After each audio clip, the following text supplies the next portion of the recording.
안녕하십니까. 한 주간 잘 지내셨습니까? 예, 오늘 세 번째 시간을 맞이하였습니다. 오늘은, 이제 정신무장을 짧게 하고, 이제 본격적으로 우리가 원래 개인 성경 연구의 기대감, 원래 이제 그렇게 기대하셨죠. 아, 나도 성경을 연구할 수 있겠구나. 그런 기대감을 가지고 시작하셨는데, 실제적으로 어떻게 개인 성경 연구를 할 것인가에 대해서 오늘 좀 배워보는 시간을 가지도록 하겠습니다. 우리 오늘 19페이지부터 하는데 잠깐 기도하고 시작하겠습니다.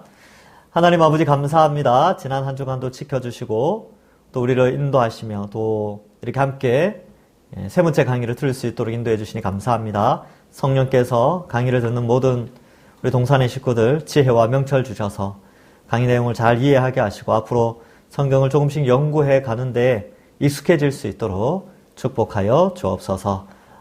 이 시간 우리와 함께 해주실 줄 믿사오며 예수님의 이름으로 기도하옵나이다. 아멘. 자, 우리 지난주 마지막 시간에 기억납니까? 이거 한 거?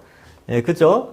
그래서 나라는 존재가 있는데 나는 이제 죄에 물들어 있죠. 왜냐면 나면서부터 죄인으로 태어나니까 죄를 짓죠. 그런데 이 죄를 강력하게 짓도록 또 그 시대의 정신이 있어요. 그 시대의 타락한 정신이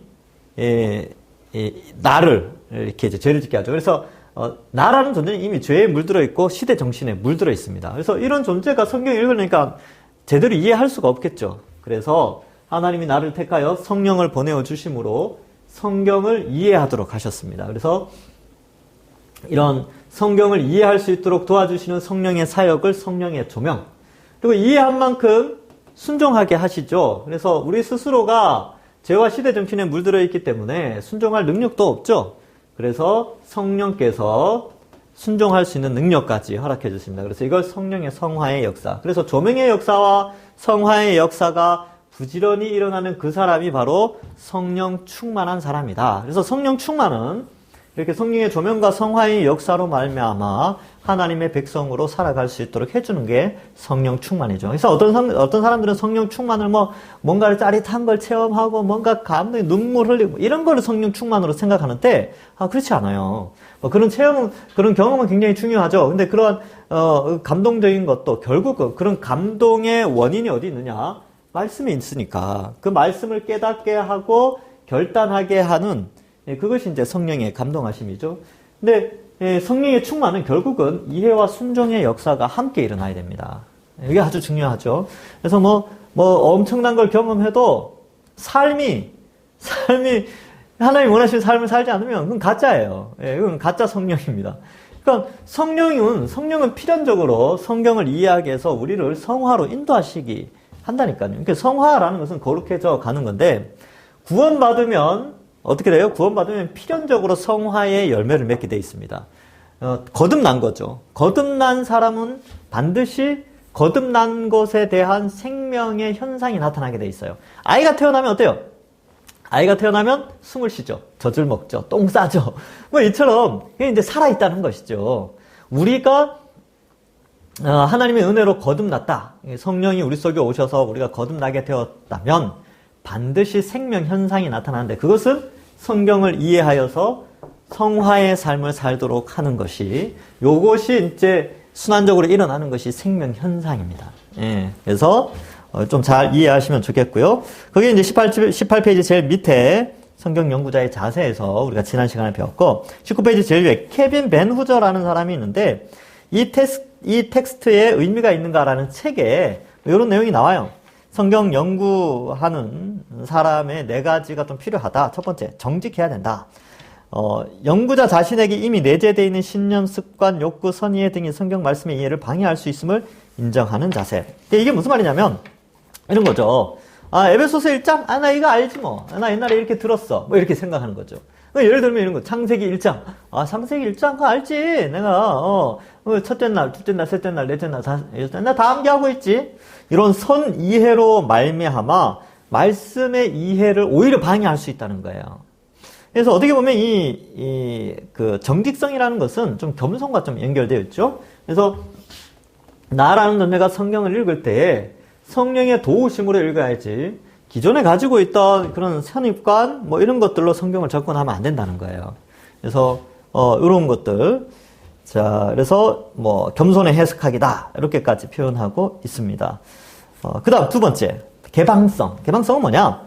다른 이의 해석과 적용에 귀를 기울이고 마음을 연다. 여기 이제 앞에 나오는 정직성과도 연결되는데, 내가 이미 이해하고 있는 본문과 다른 누군가가 그 본문을 이해한 것 사이에서 다른 사람의 이해를 좀 가지고 있어야 돼요. 그러니까 이게 어떤 거냐 하면, 내가 이제 예를 들어서 천국에 대한 이해를 가지고 있다. 근데 다른 사람은 천국을 어떻게 이해하는가? 예를 들어서 성경을 통한 천국을 어떻게 이해하는가? 근데 우리가 성경에 기록된 천국에 대한 묘사들을 완벽하게 다 알 수 없잖아요.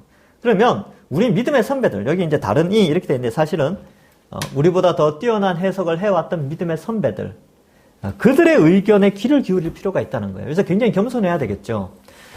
제가 이제 이런 경험이 있습니다. 이렇게 요한계시록을 연구하는데, 제가 요한계시록을 연구하기 전에 가지고 있던 요한계시록에 대한 이해가 있었겠죠. 그죠? 왜냐면 저도 어릴 때부터 신앙생활을 해왔기 때문에, 이 요한계시록에 대해서 얼핏 어디서 주워 들은 것들이 많단 말이죠. 그런 선 이해가 있는데, 막상 요한계시록을 딱 연구하려고 보니까 내가 그동안 가지고 있던 선 이해를 바탕으로 성경을 쭉 읽었어요.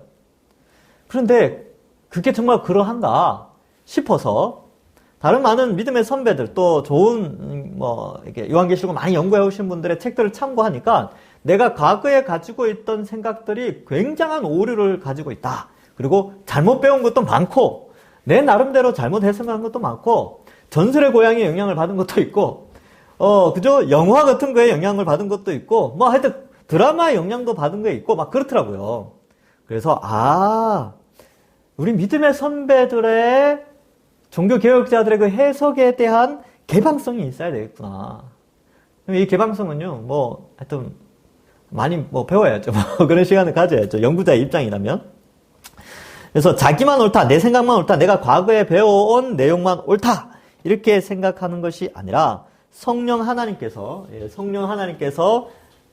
기독교 역사 속에서 믿음의 선배들의 해석을 참고를 하도록 한다는 것이에요. 그래서 이런 개방성이 필요하다. 아시겠죠? 그래서 내가 그동안 배워왔던 게 최고야 이렇게 생각하지 말고 배움의 지식의 폭을 넓히셔야 됩니다. 그래서 여러분들 그럴 시간까지 서점에 가서 해석 책을 다 사보고 그럴 시간은 없으니까 어쨌든 그런 마음 자세 잘 배워야 되겠구나. 제가 이런 것들 잘 해서 할 테니까 잘 배우시면 됩니다. 근데 집중성, 이게 뭐냐면 성경을 해석할 때 집중해야 된다는 거예요. 그러니까 집중할 수 있는 상황을 만드셔야 돼요. 그러니까 TV 보면서 뭘 하면서 성경 연구하겠다, 이게 좀 쉽지가 않거든요. 그래서 따로 지금 이 인터넷으로 동영상으로 공부하듯이 여러분이 따로 시간을 한번 내시는 것도 좋아요.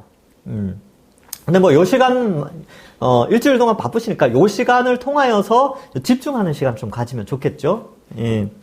자, 그리고 그런 거 있고, 그 다음에 이제 성경 본문을 살필 때에 대충 해야지. 아니면 짐작하든지, 그렇게 하지 말고 좀 집중을 해서 본문 자체에 좀 집중을 하는 것이 필요합니다. 그 다음에 순종. 이건 당연한 거죠. 말씀을 해석하고 그 하나님 뜻을 알았다면 순종해야 되죠. 해석자는, 그래서 우리가 이 PBS, 퍼스널 바이블 스터디, 개인 성경 연구의 목적은 결국은 올바른 이해를 통한 올바른 순종. 그러니까 이해를 통하여 순종을 하기 위한 목적이 있습니다. 그래야 성숙하니까, 믿음이 자라니까, 그렇죠? 자, 그래서 해석학적 순환, 오염된 자기가 해석을 오염시킨다. 그러나 깨달은 자가 다시 성경을 범으로 해석은 교정되어 간다. 그룹 성경 공부의 미덕, 피차 가르침, 이런 게 있는데, 지금은 못하니까, 하여튼 그렇습니다. 그러니까 요게 계속 순환되어지면, 나라는 존재가 성경을 통하여 더욱더 성숙해 가겠죠. 그죠? 그래서, 여기는 교정되어 간다. 이렇게 표현하고 있습니다. 자, 19페이지 5번. 귀납적 성경 연구란 무엇인가? 사실, 우리가 하는 개인 성경 연구를 귀납적 성경 연구라고 합니다. 그래서 본문 하나하나를 이해하고 구조를 관찰하고 그렇게 하는 건데, 이거는 용어 자체가 어렵죠. 귀납적 이렇게 표현하니까 그냥 일반적인 해석 방식에 의해서 글을 해석해 나가는 겁니다. 어려운 게 아니에요. 글은 어렵죠. 표현은 어려운데 실제로 막상 해보면 어렵지 않습니다. 본문을 읽고 이해하려는 것, 성경을 보고 이해하려고 한다면 기납적 성경 연구이다. 봐요. 어렵지 않잖아요. 읽고 이해하는 게 기납적 성경 연구입니다. 우리의 태도는 성경이 말하는 바에 집중하는 것이다. 구조, 관찰, 해석, 적용. 그래서 이런 거죠. 나라는 존재가 성경을 보죠. 예, 본단 말이죠. 이걸 관찰해요. 관찰. 관찰을 하면 나라는 존재가 이해를 하게 돼요. 그러니까 해석을 한다는 거죠. 적용은 순종하는구나 이렇게 되는 거죠. 그래서 이러한 과정이 바로 관찰과 해석과 적용, 마땅한 신자의 태도이죠. 어떤 방법론이 아니죠. 우리는 당연히 그렇게 하는 거니까. 그래서 이 성경 연구의 3번이죠. 가치는 어떠냐? 가치는 있습니다. 가치는 있어요. 그 옆에다가 가치 있다 이렇게 써놓으면 돼요. 자, 4번 단계적 훈련의 필요성. 그래서 이제 조금씩 해석의 깊이를 더해간다 이런 의미가 있습니다. 단계적 훈련의 필요성. 그래서 조금씩 한번 해봅시다. 자세히 읽기. 그 다음에 꼼꼼히 읽기. 예, 뭐 이렇게 되는데 자세히 한번 살펴보죠. 읽으면 쉽게 이해된다. 하나님이 말씀하셨다 알아들을 수 있는 방식으로 우리는 이해할 수 있다. 쉽게 충분히. 여러분 한번 생각해 보세요. 하나님이 자신이 누구인지를 인간에게 설명하려면 인간이 이해할 수 있는 방식으로 설명을 해야 되겠죠. 우리가 어린 아이들한테 뭔가를 설명할 때도 마찬가지지요. 뭐 아이들이 묻잖아요. 뭐 예를 들면 어떤 걸 물을까요? 물은 어떻게 해서 따뜻해져요? 이렇게 물으면 아이들이 이해할 수 있는 방식으로 설명해 줘야 되죠. 그래서 물이 따뜻해지는 거는 물을 데피니까 불이 물을 따뜻하게 해서 물이 따뜻해지는 거야. 불은 뜨겁지. 불 뭔지 알지? 불 저기 한번 가볼래? 저 가스레인지 한번 내가 틀어볼게. 딱 틀고 어때? 불이 뜨겁지? 요거 위에 물을 올려놓으면 물이 보글보글 끓는 거를 너를 볼 거야. 그렇게 해서 물이 따뜻해지겠지 하고 이렇게 상세히 설명해 준단 말이죠. 그럼 아이는 어때요? 쉽게 이해하죠. 그죠? 그러니까 우리 하나님도 똑같아요. 하나님이 사람을 만들어 놓고 하나님이 누구이신지 알려준단 말이죠. 알려줄 때 사람이 못 알아듣는 말로 알려주는 게 아니라 사람이 충분히 쉽게 이해할 수 있도록 자신의 뜻을 알려줍니다. 그래서 그걸 또 글로 남기셨죠. 그게 성경책이에요. 근데 우리가 왜 성경을 어렵다고 생각하느냐? 앞에서도 계속 살폈죠. 그죠? 글씨가 작으니까, 종이가 얇고, 또 바쁘다는 핑계를 대고, 성경을, 이게 하나님의 뜻을 알고자 하는 건 욕구가 없으니까 그냥 어렵다라고 이렇게 핑계를 대버리는데 사실은 어렵지 않죠. 정말 어렵다면 이제 역사적인 갭 때문에 좀 어렵고, 또 번역할 때 너무 어렵게 번역해놨어요. 옛날 말로, 그죠? 고어체라 그러나요? 고어로, 이게 문어체인데 문어를 고어 형태로 옛날 말로 번역을 해놔버리니까 좀 어렵다라고 여겨지는데 사실은 어렵지 않습니다. 사실은 어렵지 않다는 걸 알려주기 위해서 번역을 또 새로 했죠. 쉬운 성경. 그리고 또 우리말 성경 이런 것도 있어요. 표준세 번역. 또 뭐가 있나요? 현대인의 성경, 현대어 성경. 그러니까 이게 이제 쉽게 있으면 하나님의 뜻은 쉬운데 이렇게 번역상 좀 어려운 것들이 있었기 때문에 그런 걸 좀 수정했고 또 역사적인 갭, 3,000년, 2,000년의 갭이 있으니까 그걸 좀 극복하라고 서점에 가면 책들이 좀 있어요. 이렇게 성경 해석 하기 위해서 배경사전 이런 거, 성경사전 이런 게 있습니다. 그런 걸 좀 참고하시면 되겠죠.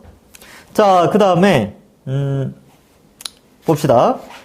19페이지 밑에서 둘째 줄 갈로 1번. 자세히 읽기는 모든 성경 해석의 출발점이자 가장 중요한 방법이다. 이거는 성경 해석뿐만 아니라 일반 책을 읽을 때도 마찬가지죠. 자세히 읽어야 되겠죠. 아이들 공부할 때 어때요? 자세히 읽잖아요. 여러분, 그 인터넷으로 기사를 읽을 때도 어때요? 자세히 읽죠. 그거 안 읽고 어떻게 이해를 해요? 그죠? 그래서 읽어야 된다. 읽는데 꼼꼼히 자세히 읽어야 되겠죠. 그래서 자세히 읽는 방법에 대해서 20페이지에 써놨습니다. 자세히 읽기 방법 A. 꼼꼼히 읽어야 된다. 꼼꼼히.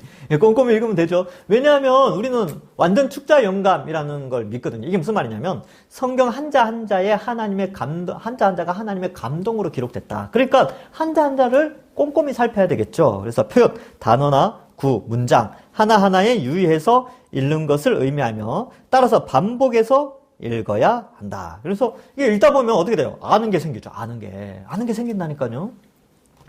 그 다음에 자세히 읽기 두 번째 방법은 좀 낯설게 읽어보자. 이게 무슨 말이냐면 일상적이지 않거나 자연스럽지 않은 표현들에 대해서 의문을 갖는다. 당연히 의문을 갖죠. 여러분 저는 이제 옛날에 그랬어요. 옛날에 생각나는 게 질문을 좀 잘 던졌죠. 예루살렘에서 위쪽 지역, 뭐 갈릴리로 이제 북쪽이니까 올라간다라는 표현을 써야 되잖아요. 우리가 부산에서 서울로 올라간다라는 표현을 쓰죠. 그리고 부산에서 대전으로 올라간다. 그리고 서울에서 어때요? 대전으로 내려간다. 이런 표현을 쓰잖아요. 왜냐하면 북쪽에 있으니까. 근데 예루살렘에서 갈릴리로 올라간다라고 해야 되는데 갈릴리로 내려간다. 이렇게 돼 있어요. 왜 이렇게 표현했지? 잘못 번역된 거 아닌가? 했는데 이게 예루살렘이 고지대에 있는 거예요. 지대가 높은 거죠. 그러니까 내려가는 거예요. 뭐 그런 낯설게 읽는 거죠. 그리고 여러분 그 옛날 번역에 보면 개역 한글판에 보면 지금 우리가 쓰는 건 개역 개정판인데 개역 한글판에 칠면석척이라는 동물이 나옵니다. 레위기인가요? 거기 보면 나오는데 칠면석척.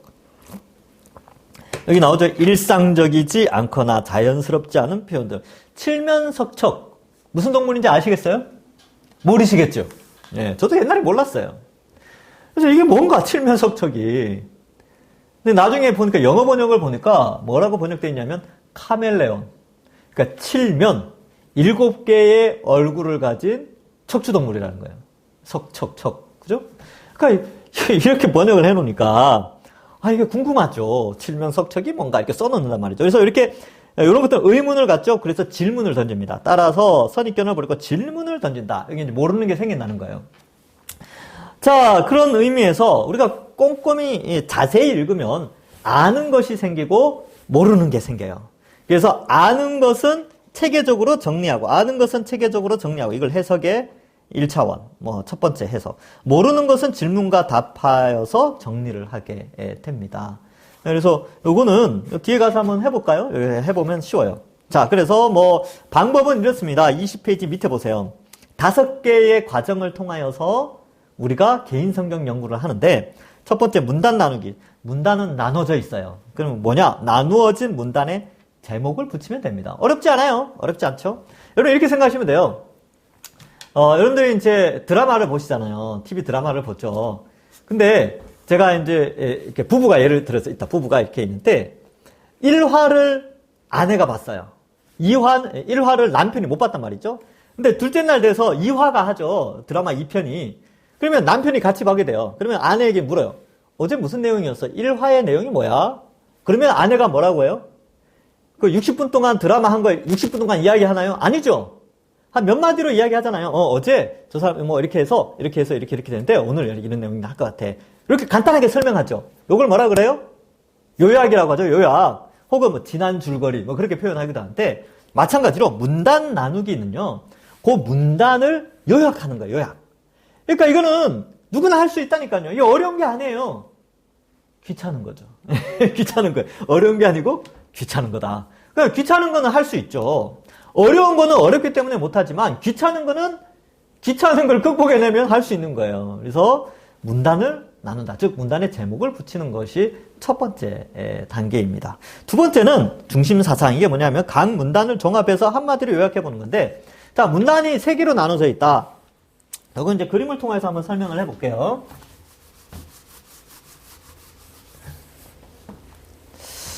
자, 예를 들면 1절에서 3절, 4에서 6절, 7에서 9절.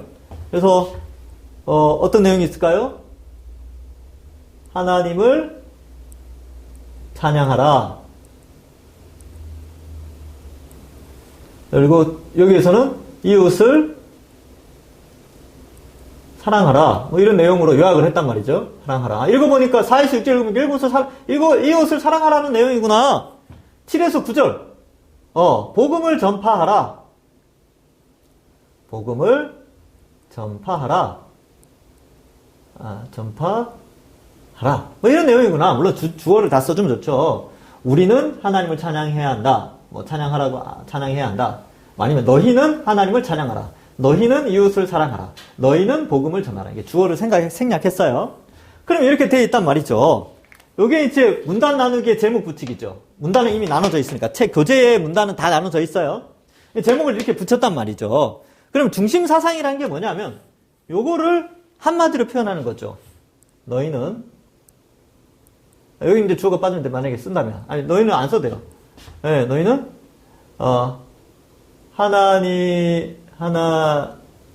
하나님을 찬양하고 이웃을 여기 화면에서 나갈 수도 있겠다. 제가 이제 말로만 할게요. 예.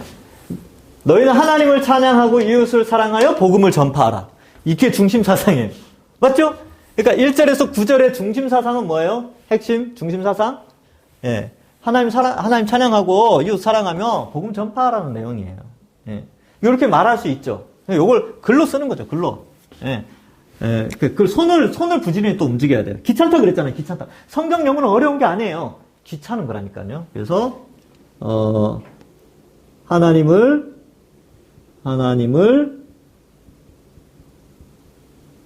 찬양하고 이웃을 사랑하며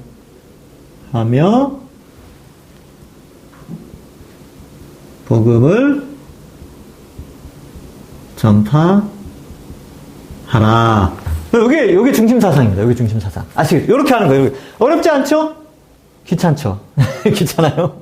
왜냐면 우리는 손을 안 움직이거든요. 평소 때 손이 굳어 있어요. 요즘 다 젊은 사람들은 다 워드 치잖아요. 손으로 쓰는 게 없다니까요. 그런데 이렇게 하는 거죠. 그래서 이렇게 부지런히 이렇게 움직여야 되는 게 이게 20페이지 최종 정리 2번에 해당되는 중심 사상이에요. 각 문단을 종합해서 한마디로 요약해 보세요. 그런 거죠. 그 다음에 3번 알게 된 것을 정리하라. 이미 알게 된 것, 새롭게 알게 된 것은 무엇인지 써보세요. 이렇게 되는데 여기 이제 만약에 1절부터 3절에 하나님을 찬양하라 라고 되어 있잖아요. 이건 예를 드는 거예요. 하나님을 찬양하라 이렇게 되는데 어떤 하나님은 어떻게 묘사하냐면 하나님은 천지를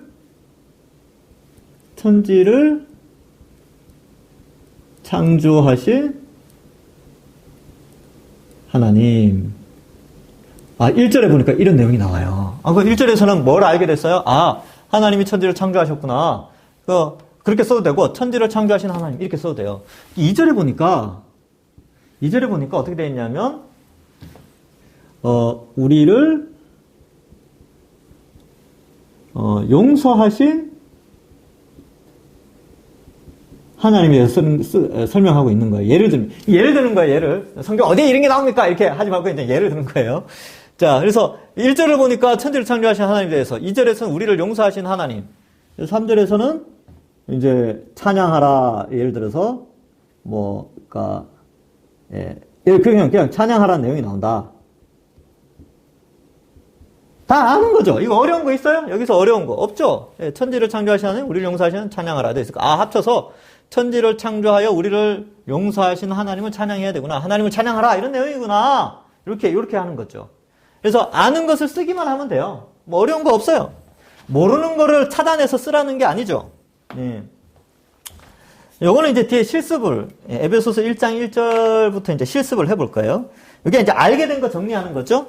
그다음 혹시 모르는 거는 그냥 질문하면 돼요. 이건 뭐지? 이거 뭐지? 천지가 뭘까? 예를 들면 천지가 뭐지? 우주와 지구, 땅, 하늘천 땅지니까 하늘과 땅에 있는 모든 것들이겠구나. 그래 질문을 던지는 거예요. 그리고 진짜 모르는 걸 질문 던지면 되죠. 진짜 모르는 거 딱 질문 던지고 해석은 나중에 알려드릴게요. 해석은 어떻게 하는지. 그 다음에 적용, 본문 중심 적용, 나 중심 적용, 구체적 적용. 자, 이미 알던 것을 기억하고 되새김. 천지를 창조하신 하나님, 이게 이미 알던 거죠. 다시 한번 생각합니다. 하나님이 이 천지를 창조하셨구나. 내가 TV 볼 때나 학교에서 배울 때나 아니면 책을 읽으면 다 저절로 생겨났다라고 이야기하는데 아니지. 그리고 오늘 말씀 보니까 이 모든 것은 하나님이 만드셨어. 그러니까 이미 알고 있던 거지만 기억하고 되새기는 거예요. 이게 적용이에요, 적용. 아시겠죠? 이 지성의 적용이거든요. 그 다음에 새롭게 알게 된 것을 마음에 담는 거예요. 그렇지. 하나님이 천지를 창조하셨지. 내가 이걸 마음에 담고 잊어버리지 않아야 되겠다. 이렇게 이제 생각하는 거죠. 그래서 마음에 담고 새기는 거예요. 이게 또 적용이고. 세 번째, 생활의 변화를 위한 행동의 개선. 그렇지. 하나님 천지를 창조하셨고, 모든 것을 지켜보시는데, 내가, 이렇게, 잘 살아야 되겠구나. 올바르게 살아야지. 또, 우리를 용서하신 하나님께 감사해야지. 찬양해야지. 또 어때요? 찬양하라고 했으니까 오늘 어때요? 오늘은 오늘은 트로트 안 부르고 오늘은 하나님 찬양해야지. 뭐 이렇게 이제 그 행동의 개선함을 실제적으로 살아가는 거죠. 그러니까 적용이라는 게 이 교재에 쓰는 게 적용이 아니고 쓴 것을 실제로 요 책을 덮고 활동을 할 때 그렇게 하는 게 적용이에요. 책을 덮었을 때 나타나는 현상이 적용이라는 거예요. 그죠? 예, 그걸 이야기하고 있습니다. 자, 21페이지. 에베소서 서론. 에베소서는 여러분 좀 의미가 있어요. 왜 제가 에베소서를 좀 강조하냐면, 제가 옛날부터 그랬어요. 옛날에, 부목사 시절부터, 오히려 지금, 제가 에베소서를 연구한 게, 연구했던 게 신대원 때거든요. 신학대학원 때. 그러니까, 2001년도에 제가 신학대학원을 들어갔으니까, 2002년도에 아마 에베소서를 연구했던 것 같아요. 2003년도에 로마서를 했거든요. 그러니까 2002년도면 거의 20년 전이죠. 20년 전에 에베소서를 연구할 때 내가 무슨 생각을 했냐면, 야, 내가 나중에 담임이 되면 처음 성도들에게 이 에베소서를 해야 되겠구나. 네, 그런 생각을 했어요. 그래서 제가 우리 동산교회 올 때 청명설교를 에베소서 1장 1장 3절부터 14절까지를 한 거예요. 네, 하나님 허락하신다면 제가 이어서 동산교회에서 설교할 수 있도록 하나님 은혜를 달라고. 근데 이제 그렇게 해주셨죠. 그래서 제가 와서 계속 에베소서를 설교한 거예요. 근데 이 개인 성경 연구도 마찬가지죠. 설교를 했지만 잊어버리셨을 거예요. 그리고 다시 이걸 통해서 복습을 하는 거죠. 근데 왜 제가 에베소서에 집중을 하냐면, 에베소서는 교회가 뭔가에 대해서 설명을 해요. 하나님이 어떠한 목적으로 교회를 세웠는가, 교회는 어떠한 공동체인가, 이게 굉장히 중요하고요. 이 에베소서와 고린도전서, 사도행전은 교회에 대해서 아주 잘 설명을 해주고 있어요. 제가 힌트를 드렸죠. 목사님이 요한계시록이 끝나면 고린도전서를 하겠구나. 예, 그렇습니다. 그런 계획을 가지고 있습니다. 고린도전서가 끝나면 사도행전 일단 교회를 우리가 교회가 뭔지 성경적 교회를 세워야 되지 않습니까? 저와 여러분이 교회를 세워야 나가야 된다니까요. 다음 세대에게 성경적 교회를 물려줘야 될 의무도 또 우리에게 있어요. 그러면 교회가 뭔지를 성경을 통해서 알아야 되겠죠. 그래서 그 시작이 뭐냐면 에베소서, 고린도전서, 사도행전이에요. 그래서 이제 그런 좀 계획이 있습니다. 자, 어쨌든 에베소서 다시 한번 우리가 복습을 해보죠. 배경. 에베소 교회는 바울이 이렇게 쭉 되어 있죠. 2차, 3차 전도 여행 때 세워진 교회다. 이곳에서 바울은 회당에 들어가 석 달 동안 담대히 하나님 나라에 대해서 강론하며 권면하였다. 또한 2년간 두란노 소원에서 날마다 강론하였다. 바울을 통해 치유사역이 일어났고 유대인과 헬라인 모두가 주의 말씀을 듣고 귀신을 쫓아내며 회개의 역사와 마술책을 불사르는 부흥이 일어났다. 이때 책 엄청 태웠어요. 그거 이제 보면 하여튼 엄청나게 하여튼 책을 다 불태웠죠. 엄청난 회개의 역사가 일어났죠. 그러나 데메드리오라는 은장색 업자가 복음으로 인해 자신들의 생업이 어려워지자 소동을 일으키게 되었다. 여러분, 이 돈이 십자가를 가로막아요. 예. 돈 문제가 우리도 마찬가지인데 저나 여러분이나 똑같이 이 돈 문제를 잘 해결해야 십자가를 볼 수 있어요. 십자가와 우리 사이에 가로막는, 이 시대에 가로막는 것, 옛날에도 가로막았죠. 이 데메드리오도 역시 돈이었죠, 돈. 이걸 잘 지혜롭게 극복해내야 합니다. 예. 근데 이 데메드리오는 돈 때문에 복음을 거부하죠. 그래서 소요를 일으키고 바울 일행을 막 이제 괴롭힙니다. 하여튼 그렇게 탄생된 교회예요. 근데 이 에베소는 바울이 전도 사역을 하면서 가장 오래 머물렀던 곳입니다. 그러면 그 다음 오래 머물렀던 데가 어딘지 아세요? 고린도 교회예요. 1년 6개월 고린도. 에베소는 3년. 우리가 이제 원래 주제 말씀인 사도행전 20장 32절인데 그 앞에 이제 에베소의 장로들을 부르거든요. 그래서 바울이 뭐라 그럽니까? 내가 눈물로 3년간 너희를 가르친 걸 기억하라는 거죠. 예. 그래서 에베소서가 그래서 의미가 있어요. 자, 구조. 이 편지는 다른 신약의 서신보다 특별한 논쟁적 또는 목회적 요청들에 의해 덜 제약된 것으로 그의 교회 안에서 실행되어진 그리스도 안에 있는 영원한 하나님의 목적과 그 목적의 실제적인 결과들의 놀라운 선포를 말이 어렵죠? 예, 말이 어렵게 돼 있어요. 그래서 1장부터 3장은 하나님에 대해서 잘 쓰고 있다. 그리고 4장에서 6장은 실제적인 교회의 결과, 교회는 어떤 것이냐 이걸 설명하고 있다는 거죠. 그래서 1에서 3장은 구원의 복을 받은 공동체인 교회의 의미와 정체성, 연합의 중요성을 말씀한다. 4에서 6장은 구원받고 은혜 받은 공동체의 삶에 대해 더욱 구체적으로 말씀하고 있다. 자, 구조는 그렇게 돼 있어. 아, 에베소서는 두 덩어리로 돼 있구나. 1에서 3장, 4에서 6장으로 덩어리로 이렇게 돼 있구나. 저자와 수신자. 뭐, 저자는 거기 돼 있죠. 1장 1절에 바울이라고 돼 있죠. 수신자는 에베소와 소아시아 여러 교회에 해당하는 수신자들을 염두에 둔다. 그래서 뭐 어렵지 않습니다. 예, 배경만 설명하고 있어요. 자, 22페이지 특징. 에베소서는 하나님의 구원사가 드러나고 특별히 교회의 본질을 논하는 교회론. 교회가 뭔가? 그 다음에 기독론. 예수님이 어떤 분인가? 기독이라는 단어가 한자어예요. 제가 알기로는 그렇습니다. 한자인데 그리스도라는 헬라어를 한자로 바꾸면 기독이 되는 걸로 제가 알고 있어요. 뭐 혹시 아니라면 뭐 고치면 되죠. 아니 그때 아니었습니다 이렇게 말하는데 제가 알기로는 제가 옛날에 본 글에는 그렇게 돼 있었어요. 그래서 기독, 그리스도론이 잘 나타나고 있다.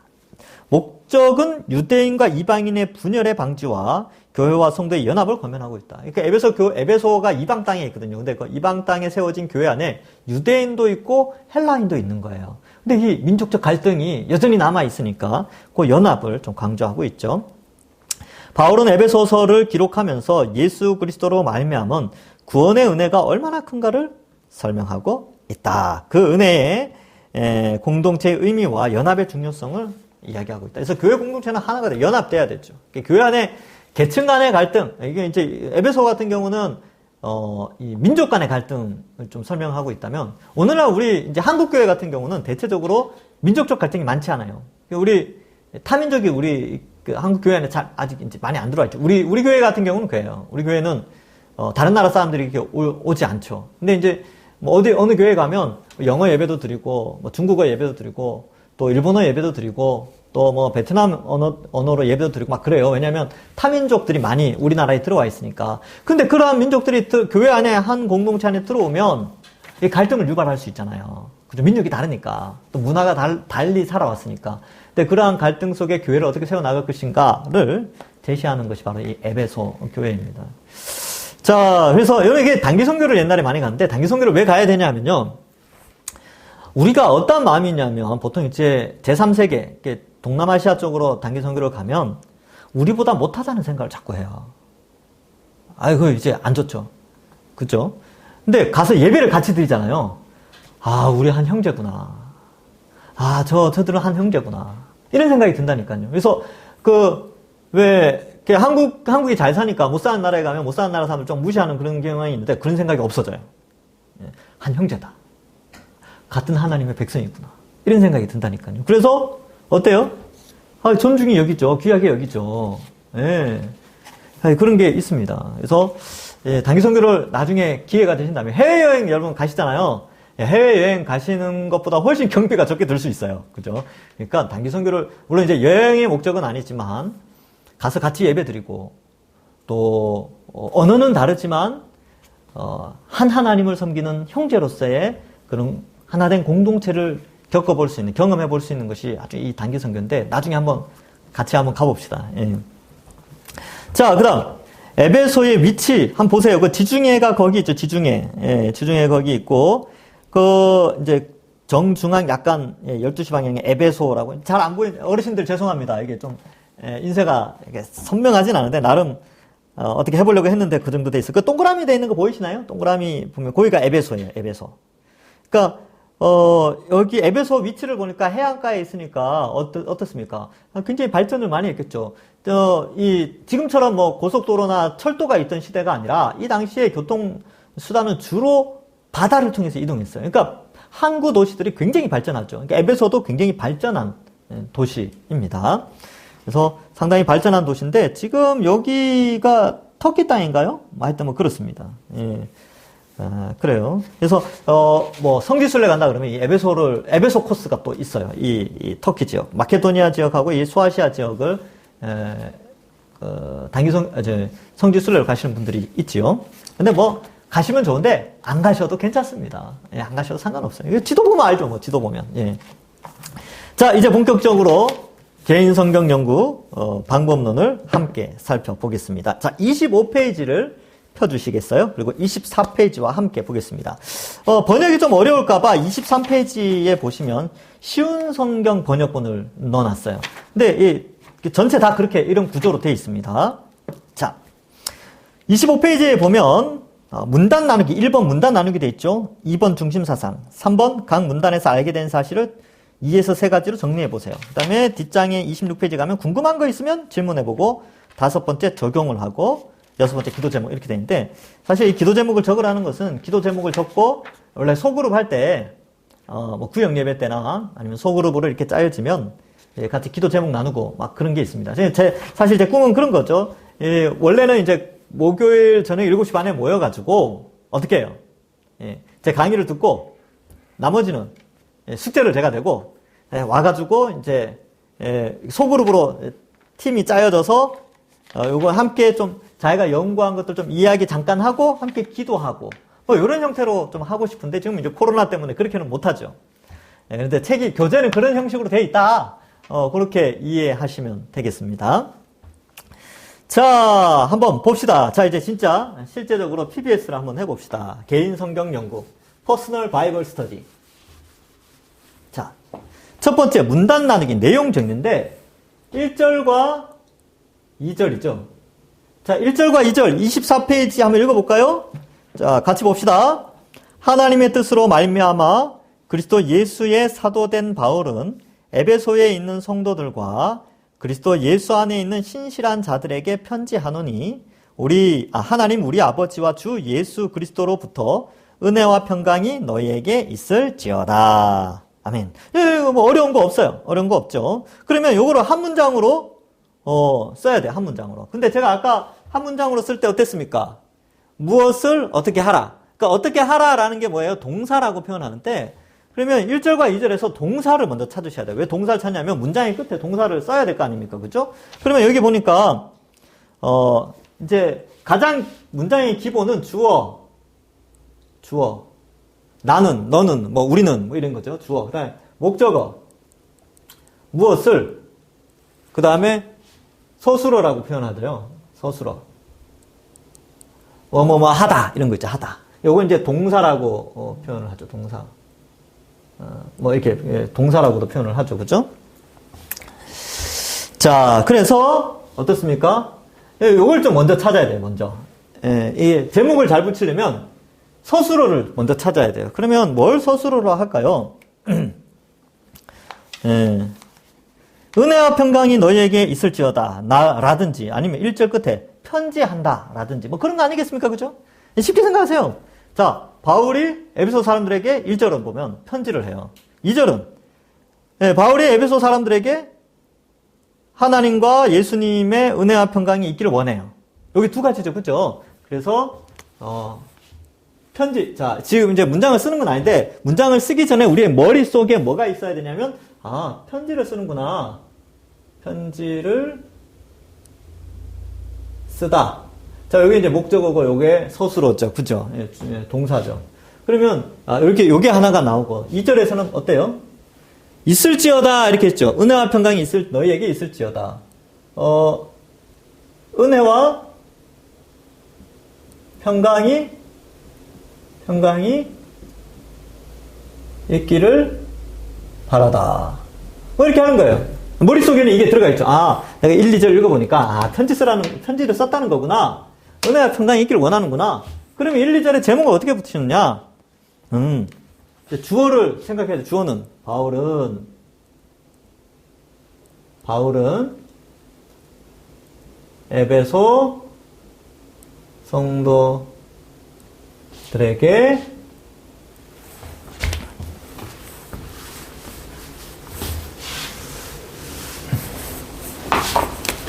편지를 쓰며 은혜와 평강이 있기를 원한다 이렇게 써도 되고, 그냥 귀찮다 나는 그렇게 쓰는 거 귀찮아요, 그냥 축복한다 이렇게 써도 돼요. 축복한다. 바울은 에베소 성도들에게 편지를 쓰며 축복한다. 맞죠? 1절과 2절의 내용이 이거죠. 간단하죠. 그러니까 여기 어려운 말들이 많아요. 이렇게 사도된 성도 신실한 자들 은혜와 평강 하나님 우리 아버지와 주 예수 이렇게 용어들이 많은데 다 쓰고 싶은데 요약을 하라 그랬잖아요. 그러면 요렇게 간단하게 쓰면 되는데, 자, 여기에서 제가 중요한 원리를 하나 설명해 드릴게요. 여러분 이거 쓰려면 1절과 2절을 몇 번 읽어야 될까요? 여러 번 읽어야 돼요. 여러 번. 사람마다 다르지만 적어도 그저 한 4-5번 읽게 되지 않을까요? 그러니까 이러한 문장 구조가 머릿속에서 나와서 손으로 가려면 여러 번 봐야 돼요. 그래서 바울은 에베소에 있는 성도들에게 편지를 쓰며 축복한다. 요 단순한 한 문장이 나오기 위해서는 1절과 2절을 여러 번 읽죠. 요걸 뭐라고 하냐면 자세히 읽기. 예, 그래 그 속에 꼼꼼히 읽는 거예요. 꼼꼼히 읽는 거. 그래서 꼼꼼히 읽는 훈련이 뭐냐면 이렇게 쓰게 만드는 거죠. 그래서 예전에는 1, 2절 이렇게 하면 이거 아주 모호하던 것이 이제는 1, 2절 한자가 감동으로 다가오죠. 자, 이렇게 하는 거죠. 목사 꼭 이렇게 써야 됩니까? 아니요, 이렇게 안 써도 돼요. 바울은 에베소 성도들에게 축복한다 이렇게 써도 돼요. 상관없습니다. 이거 생략해도 편지를 쓰면 이거 생략해도 돼요. 그죠? 근데 최소한 주어와 목적어, 목적 보호, 성도들의 목적 보호라고 그러나요? 서술어 정도는 나와줘야 되겠죠, 그죠? 그래서 바울은 축복한다 이렇게 써도 되긴 되겠죠. 바울은 기원한다 이렇게 해도 되긴 했는데 누군지는 나오는 게 좀 낫지 않을까요? 그죠? 그래서 바울은 에베소 성도들에게 축복한다 이렇게 써도 되고 아니면 좀 더 길게 써도 돼요. 바울은 신실한 에베소 성도들에게 편지를 쓰면서 하나님의 은혜와 평강이죠. 은혜와 평강이 있기를 기원한다, 축복한다 이렇게 길게 써도 상관없습니다. 그러나 손이 움직여야 된다 그랬어요. 손이 이렇게 써야 된다는 거죠. 근데 이렇게 제가 왜 이렇게 써야 되느냐? 이렇게 쓰려고 노력해야지 1절과 2절을 여러 번 읽게 된다니까요. 여러 번 읽어야 돼요. 그래서 한자 한자가 의미가 있게 다가오는 것이죠. 자, 그 다음 3에서 6절 3에서 6절의 제목을 한번 붙여볼까요? 3에서 6절 읽어보겠습니다. 3절 6절 찬송하리로다. 동사가 바로 나왔네요. 찬송하라 이런 뜻이거든요. 찬송하라. 야, 이거 중요한가 보다. 찬송하라고 하네.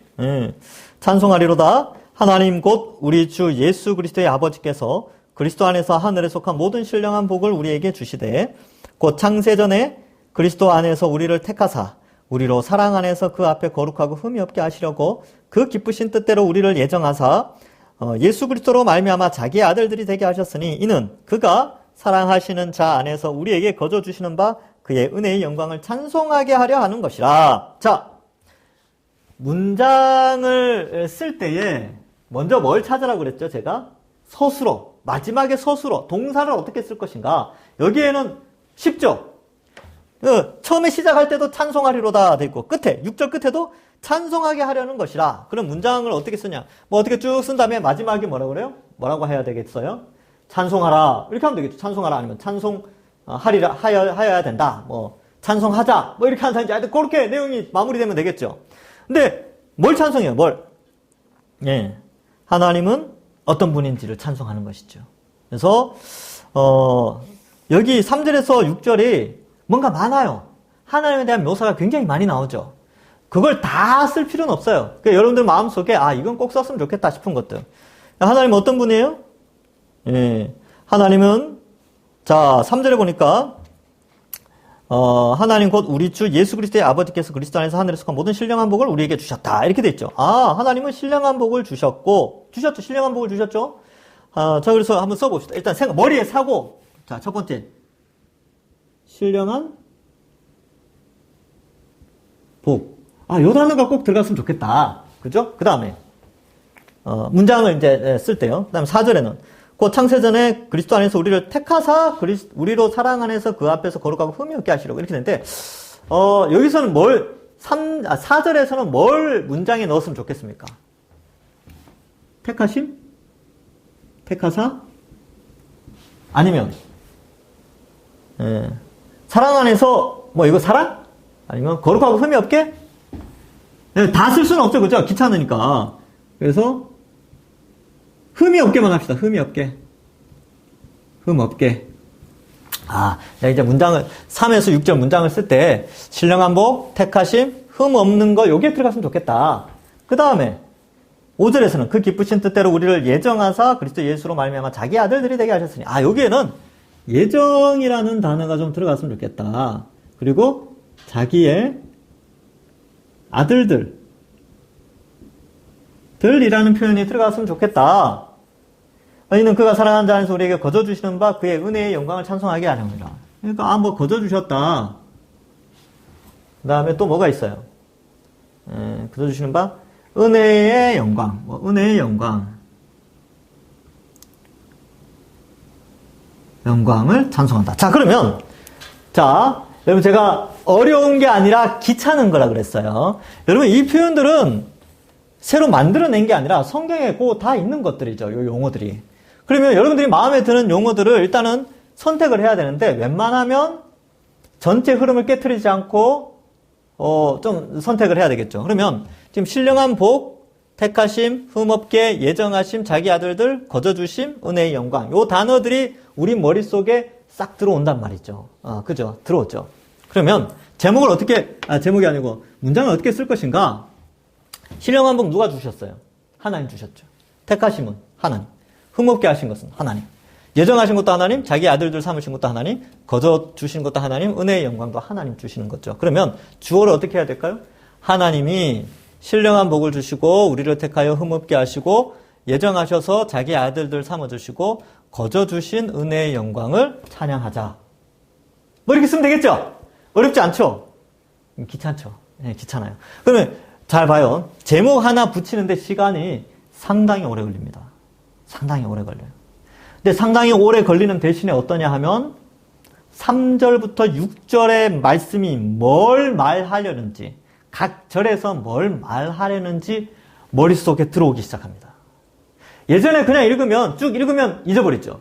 그런데 이렇게 제목을 붙이려고 하면 본문이 정말로 하나님이 이 3절에서 6절을 통해서 뭘 말씀하시는가가 눈에 들어온다는 거예요. 눈에.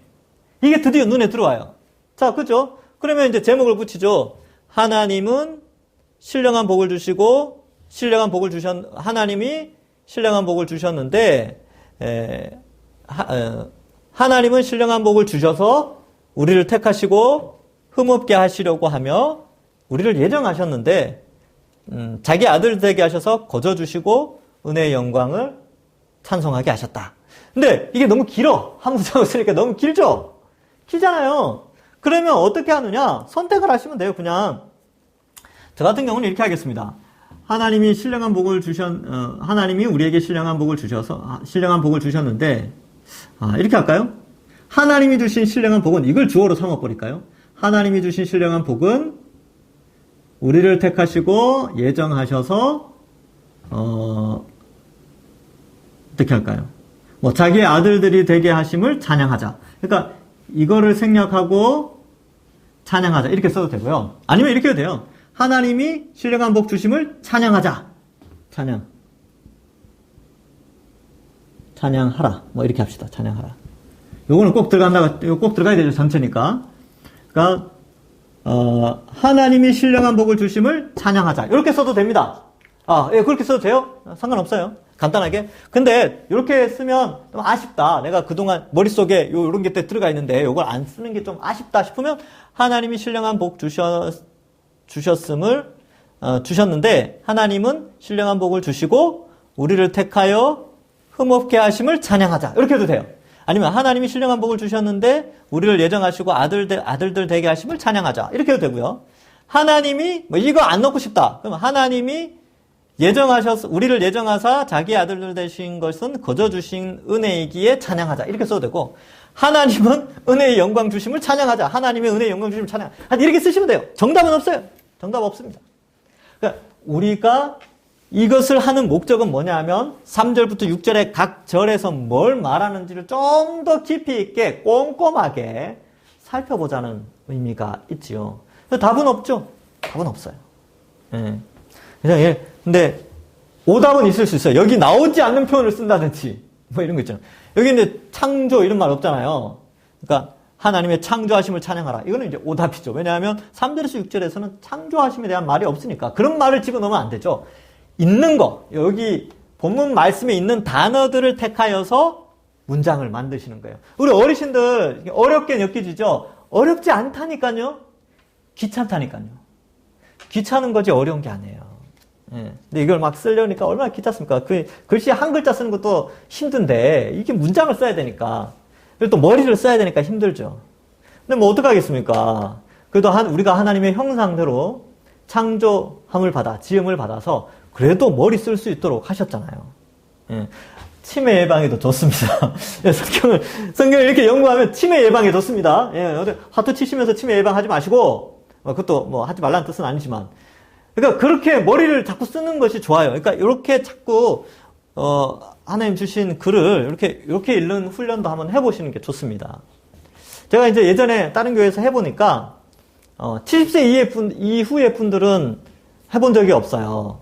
근데, 동산교회에서 한번 해봅시다. 그래서 이거 해가지고, 제가 어느 교회 가서 이야기했으면 좋겠어요. 아, 우리 교회 70세 이상 되시는 분들은 성경을 연구해. 그래서 이게 해봤는데요. 예, 어르신들도 이렇게 문장에 제목 붙이는 것은 다 할 수 있습니다. 아, 이렇게 좀 간증을 했으면 좋겠습니다. 한번 해보십시오. 하실 수 있을 겁니다. 자, 이러한 방식으로 문단 나누기를 해 나가는 것이죠. 그럼 7절부터 12절은 이거는 한번 해보세요. 집에서. 그리고 13절부터 14절도 집에서 한번 해보시기 바랍니다. 그래서 요거는 집에서 한번 해보시고 다음 주에 저랑 다시 한번 해보시겠습니다. 지금 이제 7절부터 12절, 13절부터 14절 제목 붙이는 것은 다음 주에. 그래서 이거 무슨 내용인지 궁금하신 분들이 있을 거예요. 아니면 옛날에 우리 동산교회 홈페이지에 보면 제 설교가 아마 있을 거예요. 여러분 청빙 자 설교를 요거 가지고 했잖아요. 그래서 다시 한번 들어보십시오. 그럼 이제 더 잘 알 수 있겠죠. 뭐 아니면 그럴 시간이 없으시면 그냥 일주일 동안 7절부터 12절의 제목을 붙이려고 한번 여러 번 읽어보십시오.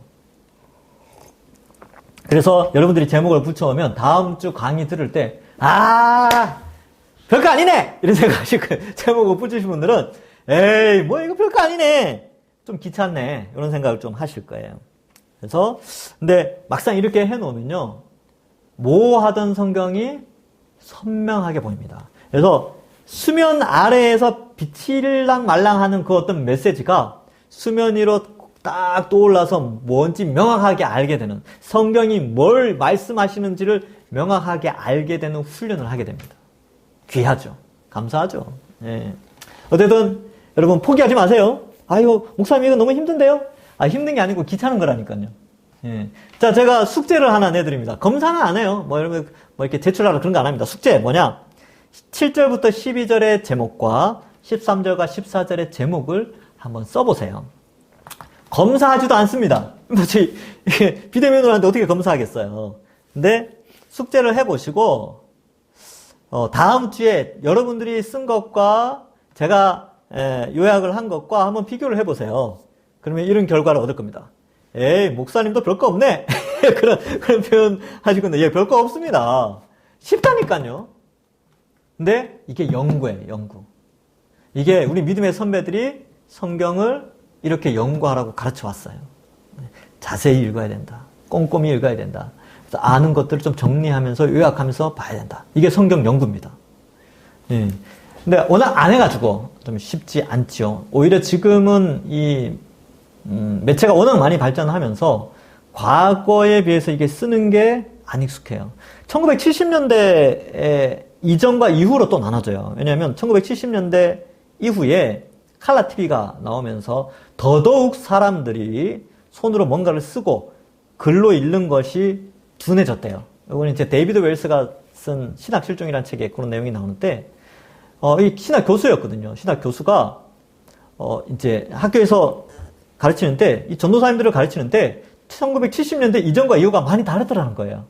70년대 이전 전도사님들은 쓰고 읽고 하는 능력이 참 괜찮았는데, 70년대 이후에 전도사님들이 이게 읽고 쓰는 게 좀 안 익숙하더래요. 그분이 평가하기로 이거는 TV의 발전으로 말미암아 읽고 쓰는 것보다 보고 느끼는 것에 익숙해져 있기 때문에 그렇다 라고 이야기하죠. 우리도 마찬가지죠. 우리는 21세기를 살아가잖아요. 우리는 여전히 정보를 얻을 때에 보는 것, 느끼는 것으로 정보를 얻어요. 그러니까 읽고 쓰는 것에 안 익숙해져 있으니까 어렵다고 느끼는데 어려운 게 아닙니다. 귀찮은 거라니까요. 충분히 할 수 있습니다. 옛날 사람들은 다 그렇게 했죠. 예, 글씨를 아는 사람들은. 그래서 우리 종교개혁의 후예지 않습니까? 우리 믿음의 선배들이 성경을 이렇게 번역해놨는데 그 유산을 우리가 마음껏 누리면서 그들 앞에 부끄럽지 않도록 우리가 연구를 하는 것이 참 소중합니다. 한번 이런 교회를 만들어 봅시다. 그래서 저는 꿈이 있어요. 성경을 연구하는 동산교회죠. 제가 표처럼 써놨지만 제 꿈입니다. 하나님 앞에서 너 동산교회 성경 연구하도록 했구나. 아이, 착하고 충성된 종이라고. 그리고 어쩌면 우리 동산교회가 샘플이 될 수 있죠. 우리 노회든지 우리 한국교회 안에서 야, 저 교회는 성경 연구하는 교회구나. 그런 교회가 되는 거죠. 그러니까 이전까지 많은 교회들이 어떻게 유명해졌냐면 전도하는 걸로 많이 유명해졌거든요. 근데 저는 그런 것도 이렇게 하나님 허락하시면 좋겠죠. 이렇게 성경 연구하면 전도하는 마음도 생기니까. 근데 근본적으로 야, 동산교회는 성경 연구하는 교회구나.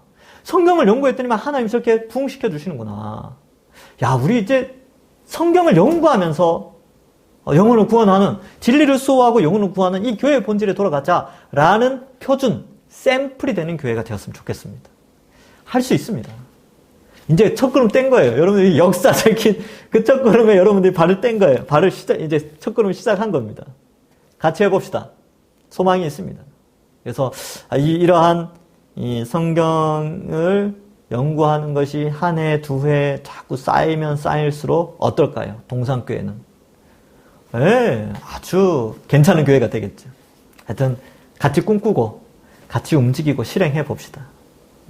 오늘은 여기까지 하겠습니다. 자, 기도하고 마치겠습니다. 그리고 출석은요, 계속 제가 말씀드립니다. 이은희 전도사님한테 개인적으로 카톡이나 문자를 보내주시면 감사하겠습니다.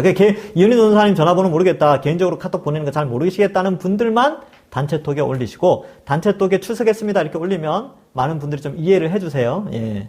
그렇게 좀 해주시면 감사하겠습니다. 기도하겠습니다.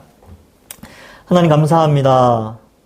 오늘 개인 성경 연구 구체적인 방법론에 대해서 우리가 살폈는데, 이 방법을 통하여서 우리가 하나님 말씀을 좀 자세히 읽고 꼼꼼히 읽어서 하나님의 뜻을 명확하게 우리 머리에, 우리 마음의 비석에 새겨 그것이 실제적인 삶 속에 열매로 나타날 수 있도록 축복하여 주옵소서. 또 우리 동산교회가 성경을 연구하는 동산교회로서 하나님 앞에 바르게 세워지고 또 이 한국교회 안에 좋은 모범이 되어지는 교회가 될 수 있도록 축복하여 주옵소서. 감사드리오며 예수님의 이름으로 기도하옵나이다. 아멘. 수고하셨습니다. 다음 주에 뵙겠습니다.